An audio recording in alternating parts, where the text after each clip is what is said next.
Io voted for us to leave the European Union, but I gather has changed his mind. Let's find out why. Good morning to you, Io. Good morning. So I voted to leave, but I've changed my mind. And actually, what happened yesterday in Parliament was democracy in action.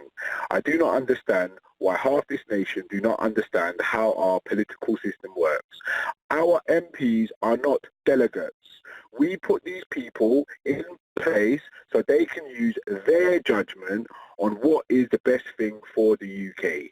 Now, people want to talk about democracy, they want to talk about legal, they want to talk about this. Let's put some things out there that are just facts. The referendum was advisory. I took part in the referendum and I said we should leave.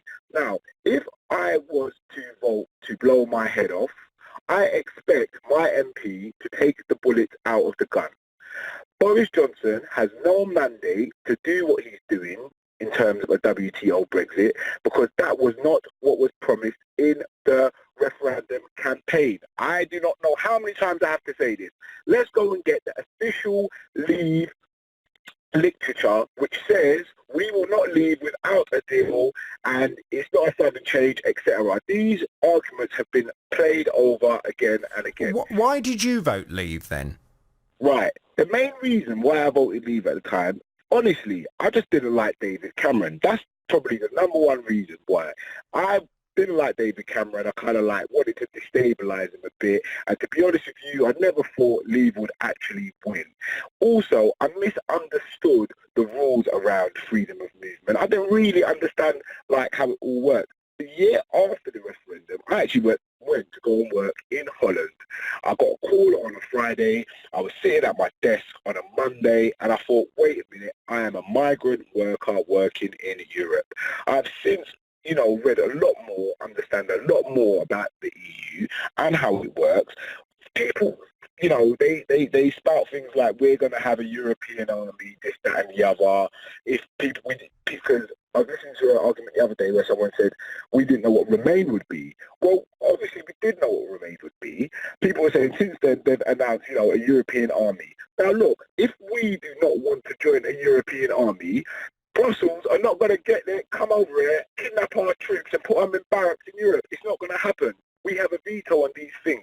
There's so much misinformation, half-truths, and if the only way we can sort this out is with another referendum vote. That is the only way we are going to do it, and what we would have on the ballot... Well, there'll be a lot of people who are very angry about that, Io.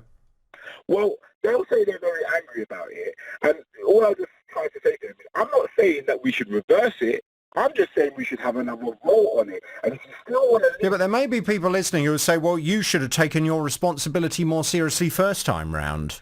Well, first of all, I would say this. I did take my responsibility seriously because, I actually went out and actually voted.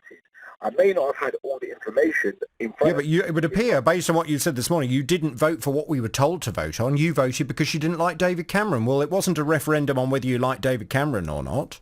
Well, it was a combination of things. I would say that was one of the things.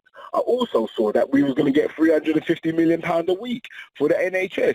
Now, Boris Johnson has announced £1.8 billion for the year. Now, that covers what, about 5 or 6 weeks? Where is the rest of the money that I was promised? Where is it? I was told this was going to be the easiest trade deal in the world. It's obviously not. I was told that on Brexit Day, we would have 40 trade deals ready to go and everyone would rush it to us for a deal. Where is it? I was told we would have medications, we would have no problems getting anything over the port. As we know from the document, the Yellow Hammer that was released a few months ago, we know that this is all nonsense. Michael Gove said that it was an old document. It has since come to light. It was updated 17 days before it was leaked. With Matt Hancock from the NHS to rule out deaths. I'm going to say goodbye because your mobile phone signal is starting to fail, but thank you for your time.